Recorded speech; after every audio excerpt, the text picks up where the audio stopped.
అండి అందరికీ welcome to Yashwan YouTube channel. Today recipe చూసేద్దాం వచ్చాను. టుడే మన రెసిపీ వచ్చి రాగి వడలు. నార్మల్గా మనము జొన్న వడలు అయితే ఎలా ట్రై చేస్తామో అలాగే ఉంటుంది రాగి వడలు కూడా సేమ్ ప్రాసెస్ అంతా. ఫస్ట్ మనం బెల్లంని బాగా కొట్టి పెట్టుకోవాలి. నెక్స్ట్ ఒక గిన్నె తీసుకొని ఆ గిన్నెలోకి ట్రాన్స్ఫర్ చేసుకొని ఆ గిన్నెలోకి జస్ట్ ఆ బెల్లం మునిగేంత వరకు వాటర్ పోసుకోవాలి. నెక్స్ట్ గ్యాస్ మీద పెట్టి జస్ట్ బెల్లం కరిగేంత వరకు మనం హీట్ చేసుకోవాలి వాటర్ని.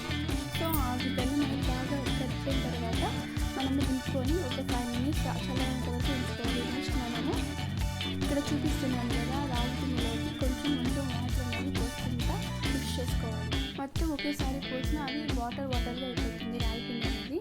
సో కొంచెం పోసుకొని బాగా ఒక వంటలా చేసుకోవాలంటే ఆ వంట అనేది ఎలా ఉండాలంటే చాలా మెత్తగా సాఫ్ట్గా ఉండాలి. సో మీరు అక్కడ ట్రై చేసి చూడండి వడలాగా వచ్చిందంటే వస్తుందా లేదు. సో అలా రాకపోతే మీరు కొంచెం రాగి యాడ్ చేసుకొని అడ్జస్ట్ చేసుకోవచ్చు.